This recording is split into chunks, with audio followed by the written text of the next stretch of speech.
पुरानी बात है। किसी जमाने में एक राजा हुआ करता था। वो बहुत ही धनवान था, पर वो राज ठीक से नहीं करता था। पर वो अपने प्रजा के बारे में नहीं सोचता था। उसे सिर्फ अपने नए कपड़ों की चिंता थी। राजा हर रोज नए नए कपड़े पहनता था। लोगों का तो ये भी कहना था कि राजा हर एक घंटे में नए कपड़े बदलता था। राजा अपना धन नए कपड़े सिलवाने और डिजाइन करने में ही खर्च कर देता था। हे, आज तो तुमने एकदम नए कपड़े पहने हैं। क्या तुम कल भी ऐसे ही नए कपड़े पहनोगे? नहीं नहीं, मैं कोई राजा हूँ जो हर रोज नए नए कपड़े पहनूंगा। हाँ भाई, हमें तो अपने परिवार को भी तो देखना है। राजा की तरह हम धनवान नहीं हैं। उसे तो ना अपने राज्य की चिंता है, ना अपने प्रजा या सैनिकों की। राजा सचमुच बहुत स्वार्थी है। उसे तो सही कपड़े भी पहनना नहीं आता। हमारे पास उसकी तारीफ करने के अलावा और कोई चारा भी तो नहीं है। हमें सजा मिल सकती है अगर हमने कपड़ों के बारे में कुछ गलत कहा तो। हाँ, सही कहा तुमने। एक दिन सुबह यूं हुआ, उसी राज्य में दो ठग दाखिल हुए। उन्होंने राज्य के कुछ लोगों के लिए कपड़े सिए। लोगों की कुछ समझ में नहीं आ रहा था कि उन्होंने क्या पहना है। उन्होंने अपने कपड़ों की इतनी तारीफ की कि लोग उनके झांसे में आ गए। उनका कहना ये था कि सिर्फ बुद्धिमान आदमी ही इन कपड़ों को देख सकता है। मेरी शर्ट कहाँ है? ये क्या मेरे हाथ में है? पर मुझे नहीं दिख रही। ये लो, एक और मूर्ख से हमारा पाला पड़ गया। हम दुनिया के शानदार कपड़े सीने वाले मशहूर दर्जी हैं। हमारे कपड़े बस बुद्धिमान लोगों को ही दिखते हैं, तुम जैसे मूर्खों को नहीं। थोड़ा समझदार हो जाओ तो ये कपड़े तुम्हें नजर आएंगे। हाँ, ये कपड़े सच में लाजवाब हैं। देखते ही देखते वो दोनों इतने मशहूर हुए कि राजा तक उनकी खबर पहुंच गई। राजा ने उनके बनाए हुए कपड़ों की इतनी तारीफ सुनी कि उसने भी फैसला किया कि वो भी उनसे अपने कपड़े बनवाएगा। उन दोनों दर्जियों को हमारे राजमहल में बुलाओ। मैं चाहता हूँ कि मेरे लिए भी कुछ कपड़े बना दो। ये तो हमारे लिए सम्मान की बात है कि हम आपके लिए कपड़े बनाएं। हम आपके लिए इतने शानदार और लाजवाब कपड़े बनाएंगे कि लोग जलकर खाक हो जाएंगे। पर महाराज, हमारे कपड़ों की कुछ तो खासियत है। और वो क्या है? हमारे कपड़े सिर्फ बुद्धिमान ही देख सकते हैं। मूर्ख और नासमझ को ये कपड़े नजर नहीं आएंगे। ये बात सुनकर राजा को एक ख्याल आया। ये तो अच्छी बात है। इससे मुझे ये तो पता चलेगा कि मेरे मंत्रियों में से कौन निकम्मा है। महाराज, हमें कुछ सिल्क के कपड़े और सीने के लिए बढ़िया धागे की जरूरत पड़ेगी। कृपा करके हमें सीलने के लिए करघे का इंतजाम करा दीजिए ताकि हम आपके लिए दुनिया के सबसे बेहतरीन कपड़े कुछ ही दिन में बना सकें।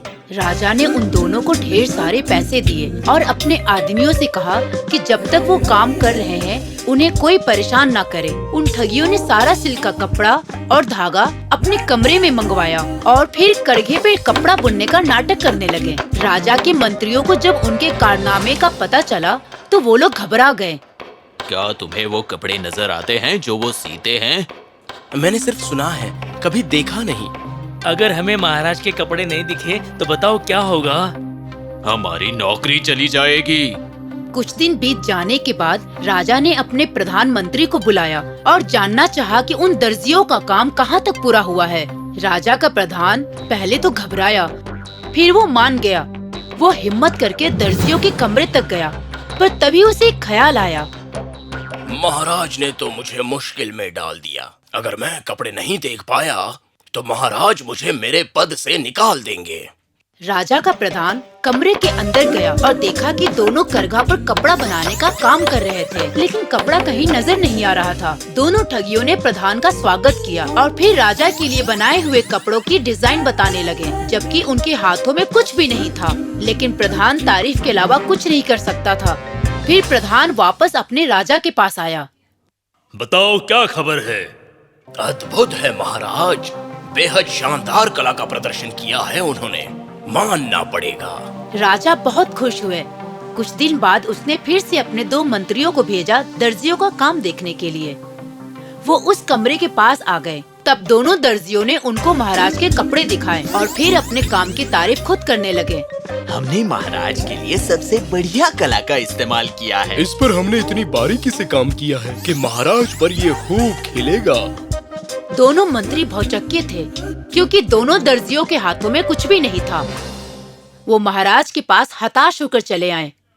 अब बताओ, मेरे शाही कपड़े कैसे बने हैं? बहुत ही सुंदर महाराज। हमने तो आज तक ऐसा शानदार कपड़ों का नमूना जिंदगी में नहीं देखा। महाराज, जब आप वो कपड़े पहनेंगे तो दुनिया के सबसे खूबसूरत महाराज लगेंगे। वाह, क्या बात है। मैं जाकर पता करता हूँ कि वो कपड़े कब तैयार होंगे। मैं अपने शाही कपड़े पहनने के लिए बहुत बेताब हूँ। राजा उन दर्जियों के कमरे में चला गया जहाँ वो कपड़े बना रहे थे। आपका स्वागत है महाराज। क्या मेरे कपड़े सिलकर तैयार हो गए? हाँ महाराज, आपके कपड़े तैयार हैं। ये देखिए, ये रहे। ये कहकर उन दोनों ने अपने हाथ ऊपर किए मानो कपड़े उठाए हो और अपने कारीगरी और कला की तारीफ राजा को सुनाने लगे। राजा को कुछ नजर नहीं आ रहा था। वो सोच में पड़ गया। मुझे तो कुछ भी नजर नहीं आ रहा। क्या इसका मतलब ये है कि मैं बुद्धिमान नहीं हूँ? क्या मैं राजा कहलाने के लायक नहीं हूँ? महाराज, क्या आपको हमारी कमाल की कारीगरी पसंद आ गई? जरा इसे गौर से देखिए। हाँ, ये तो बहुत ही खूबसूरत है। मुझे बहुत ही पसंद आया। इतने शानदार शाही कपड़े मैंने आज तक नहीं देखे। धन्यवाद महाराज। मेरे नए शाही कपड़े कब तैयार होंगे? मैं पहनने के लिए बेताब हूँ। बस 2 दिन और रुक जाइए महाराज। राजा ने उन्हें और 2 दिन मोहलत दी और वहाँ से चले गए। राजा के कुछ सिपाही उन दोनों कारीगर पे नजर रखे हुए थे। दोनों बिना सुई में धागे के ऐसे हाथ घुमा रहे थे मानो कपड़े सिल रहे हो। सिपाही ये सब देखकर हैरान हो गए थे। राजा के कपड़ों की खबर चारों ओर फैल गई थी। सभी लोग राजा के नए कपड़े देखने के लिए उत्सुक थे। और 2 दिन बाद राजा उन दर्जियों के पास आया। क्या मेरे नए कपड़े तैयार हैं? हाँ महाराज, ये देखिए, ये रहे। आप जैसे ही इन कपड़ों को पहनोगे, आप दुनिया के सबसे खूबसूरत राजा दिखोगे। ये रहे। अब आप अपने कपड़े बदल लीजिए महाराज। राजा ने अपने कपड़े उतार दिए और नए कपड़े पहनने लगे। कपड़े पहनने के बाद राजा ने खुद को आईने में देखा, ये जानने के लिए कि कपड़े कैसे लग रहे हैं। वाह महाराज, ये कपड़े इतने हल्के फुल्के हैं कि आपको इनका वजन का एहसास नहीं होगा। क्यों है ना महाराज? हाँ, ये तो सचमुच बढ़िया है। इन्होंने बहुत अच्छा काम किया है ना प्रधानमंत्री? धन्यवाद महाराज। फिर महाराज के 2 अंगरक्षकों ने उनके गाउन को उठाया और उनके पीछे चल पड़े। और कुछ ही देर में एक जुलूस की तैयारी हो गई। राजा अपनी प्रजा के बीच से गुजर रहा था।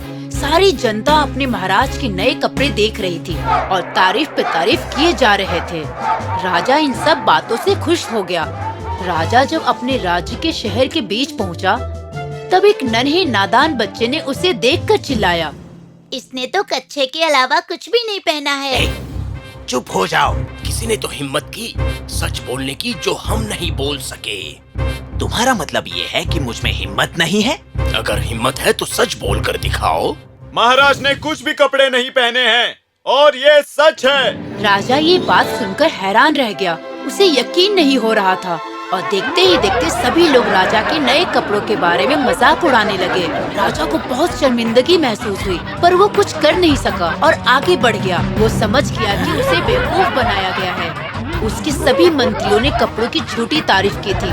फिर भी राजा ने राह चलते लोगों की बातों पर ध्यान नहीं दिया, बल्कि वो और शान से चलने लगा और साथ ही उनके अंगरक्षक भी उसके पीछे पीछे चलने लगे। जैसे जैसे राजा भीड़ से गुजरता, लोग उसकी ओर देख के जोर जोर से हंसने लगे। राजा दौड़कर अपने राजमहल में पहुंचा और कंबल ओढ़कर आईने के सामने बैठ गया। उसे अपनी गलती का एहसास हो गया था। इसलिए कहा जाता है कि सुनो सबकी और करो अपनी।